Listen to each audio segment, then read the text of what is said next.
제가 오늘 말씀드린 내용은 극지 생물로 배우는 남극 여행법, 자세히는 극지 생물의 저온 적응에 대해서 말씀드리도록 하겠습니다. 먼저 이 더운 여름날 이제 남극으로 여행을 떠나실 건데요.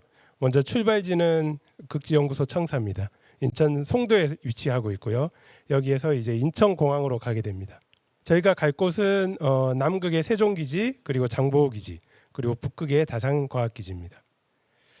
그리고 그 사이를 쇠빙연구선 아라오노가 왔다 갔다 하면서 해양 연구도 하고 인력과 장비를 수송을 합니다. 그 북극은 유라시아 북아메리카 대륙으로 둘러싸인 바다고요. 남극은 남빙양으로 둘러싸인 대륙입니다. 연평균 기온을 보시면은 북극은 영하 16도에서 6도, 남극은 영하 40도에서 0도입니다. 먼저 세종기지로 가는 여행은 인천에서 미주를 경유하는 게 있고요. 그리고 유럽을 경유하는 두 가지 루트가 있습니다. 근데 연구자들은 미주가 시간이 덜 걸리긴 하지만 그래도 유럽을 선호해요. 왜냐하면 미주는 너무 까다롭습니다. 저희 뭐 통관이라든지 이런 게 너무 까다로워서 유럽을 주로 경유를 합니다. 그리고 다산기지는 저희가 북유럽, 노르웨이를 거쳐서 들어가고요. 소요 시간은 한 18시간 정도 걸립니다. 그리고 장보고기지는 저희가 뉴질랜드 거쳐서 약 20시간 걸려서 가게 됩니다. 이제 20시간 걸려서 날아서 간 장보고기지의 모습입니다. 보시는 오른쪽에 이제 바다고요. 꽁꽁한 바다가 있고 보이는 것은 눈과 얼음밖에 없습니다. 그런데 이런 영하의 해양에서도 생물들은 얼지 않고 살아갑니다. 그래서 그거를 미국의 아서 드브리스라는 교수님이 어떻게 이 영하의 온도에서 물고기들이 얼지 않고 살아가나 이런 호기심으로 이제 시작을 했죠. 그래서 물고기의 피를 뽑아서 거기에서 성분을 조사해 보니까 프로테인들이 있더라. 그게 안티프리즈 프로테인입니다. 결빙방지 단백질 안티프리즈 프로테인은 얼음에 직접적으로 결합을 하게 되고요. 얼음에 결합을 해서 얼음 결정의 성장을 억제하고 어는 점을 낮추는 그런 단백질입니다. 여기 오른쪽에 보시면 TH, 서멀 히스테레시스라고 있는데 이게 녹는 점과 어는 점의 차이를 나타내는 값입니다. 그래서 이 단백질이 어는 점을 특이적으로 낮추는데요. 우리가 소금 같은 거 넣으면 어는 점이 떨어지지 않냐 이렇게 말씀을 하시는데 소금을 넣었을 때는 녹는 점도 같이 떨어지게 됩니다. 그래서 TH 값은 변함이 없고요. 하지만 결빙방지 단백질이 있을 때는 어는 점만 떨어뜨리기 때문에 TH 값을 가지게 됩니다. 그래서 이 TH 값이 클수록 결빙방지 활성이 높다 이렇게 설명을 하게 됩니다.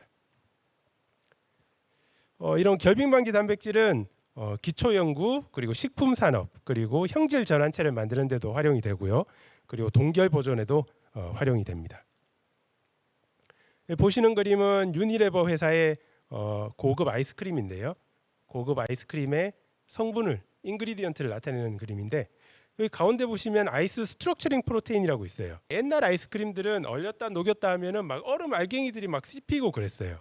그런데 이런 고급 아이스크림에는 이렇게 얼음 알갱이가 만들어지지 않는 물질들을 넣게 됩니다. 그래서 뭐 언제 먹어도 뭐 유통 과정 중에 한번 얼렸다 녹여져도 얼음 알갱이가 생기지 않습니다. 보시는 그림은 다양한 결빙방지 단백질 구조의 모습입니다. 저런 넙치 같은 경우에는 길다란 하나의 알파 헬릭스로 이루어진 결빙방지 단백질을 가지고요. 또 다른 것들은 또 다른 형태의 결빙방지 단백질을 가지는데 이렇게 모양은 다르지만 같은 기능을 하는 이런 여러 개의 결빙방지 단백질들이 존재를 하게 됩니다. 극지연구소에서 한 연구 결과에 대해서 말씀을 드리면요.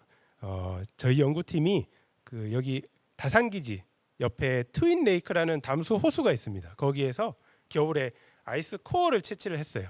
얼음 덩어리를 가져와서 거기서 북극 효모를 발견을 했고요. 효모. 그 효모가 결빙방지 단백질을 이렇게 분비한다는 사실을 알아냈습니다. 저희가 결빙방지 단백질을 어떤 미생물이 분비하는지 어떻게 아느냐? 그 방법은 콜드핑거 메소드를 씁니다. 그 미생물을 배양한 배양액에다가 이 얼음 덩어리를 넣어요. 넣으면은 이 결빙 방지 단백질이 얼음 덩어리에 붙습니다. 붙으면은 이 얼음을 꺼내서 단백질을 확인을 해보면은 단백질이 있으면은 이 미생물이 결빙 방지 단백질을 분비를 하는구나, 그렇게 알 수 있죠. 그 후에 이 미생물의 유전자 분석을 쭉 해요. 유전자 분석을 쭉 하다 보면은 결빙 방지 단백질 유전자를 발견을 할 수가 있습니다. 그 유전자를 이용을 해서 단백질을 많이 만들어내기 위해서 제조합 단백질을 만듭니다. 보시는 그림은 제조합 단백질을 만들어서 정제를 하는 실험 결과고요. 오른쪽 아래에 보시면은 정제된 단백질을 보실 수 있습니다. 그럼 이 단백질로 저희가 결정을 만들어요. 단백질 결정을 만드는 이유는 저희가 단백질의 3차 구조를 보기 위해서 결정을 만드는데요.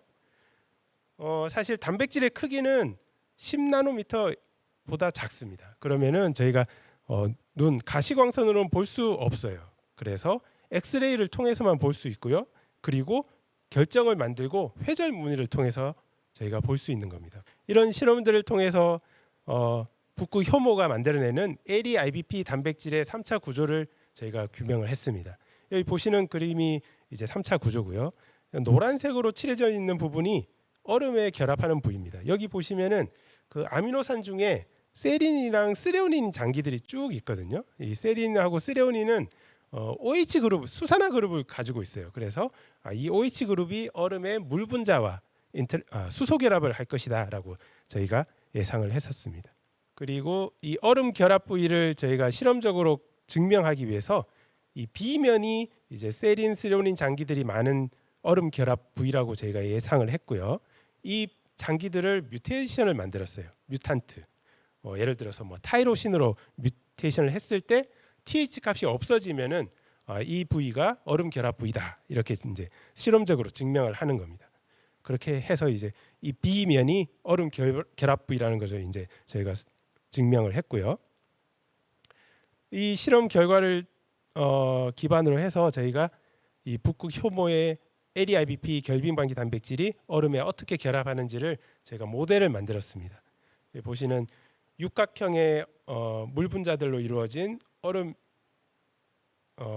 구조가 있고요. 거기에 이 B면이 결합된 형태의 얼음 결합 모델을 만들 수가 있었습니다. 남극의 맥모도 지역에 있는 드라이밸리라는 지역이 있어요. 거기에 테일러 빙하가 있고요. 여기도 이제 미국 교수님인데요. 브렌트 교수님이 여기를 구멍을 파서 들어갔어요.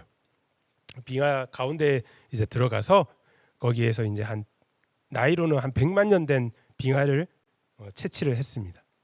저희가 이 얼음 조각을 하나 얻었어요. 아직까지는 그 남극 연구를 미국, 일본, 중국, 러시아 이런 선진국들이 주도를 하고 있어요. 그래서 저희들은 이 미국 연구팀으로부터 이 빙하 조각으로 하나 얻었고요.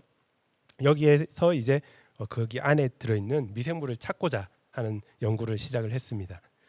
근데 아주 깨끗한 얼음을 선호하는 게 아니에요. 저희가 미생물을 찾으려면 이런 흙이 있고 이런 흙이 섞여 있는 그런 얼음을 하나 얻었고요. 거기에서 이제 미생물을 찾는 실험을 했습니다. 그런데 이 실험을 하는 중에 그 외부에 있는 미생물이랑 오염이 되면 안 되니까 저희가 이제 청정실 안에서 이제 작업을 수행을 했고요. 저희가 두 종의 미생물을 발견했습니다. 그 하나는 TG14고요. 하나는 TG20이라는 미생물이었는데 전자현미경을 찍어 보니까 이렇게 로드 쉐입 또는 동글동글한 모양의 이런 미생물이었습니다. 그리고 이 미생물의 또 전체 유전자 분석을 했습니다. 유전자 분석을 해보니까 재밌는 게 이 스포를 만드는 유전자들이 다수 발견이 됐습니다. 그래서 저희들 예상은 이 미생물들이 빙하 속에서 스포를 형성을 해서 살아남았구나라는 것을 알 수 있었습니다. 여기에 이제 다수의 스포 형성 관련 유전자들을 발견한 결과고요. 그러면은 그 저희가 이제 기후 변화, 특히 온난화 때문에 빙하 후퇴 지역이 많이 생기고 있거든요. 이렇게 생긴다면 아마 이 빙하 속에는 이런 스포를 형성하는 미생물들이 다수 있을 거다. 그럼 빙하 후퇴 지역에는 새로운 스포 형성 미생물들로 좀 가득 차 있을 것이다라는 가설을 세웠습니다. 이 스포는 뭐 다들 아시겠지만 지금까지 알려진 생명체들 중에서 가장 외부 환경에 잘 적응하는, 그러니까 예를 들어서 뭐 끓이든지 아니면 얼리든지 하더라도 죽지 않는 그런 생명 형태라고 알려져 있습니다. 스포 형성 미생물들은 이런 얼음 속에도 있지만 열수 분출구에도 다수 존재를 하고요. 저희가 여기에서도 비교 대조군으로 저희가 바실러스균을 하나 선정을 했습니다. 그래서 비교 연구를 수행을 하고 있고요.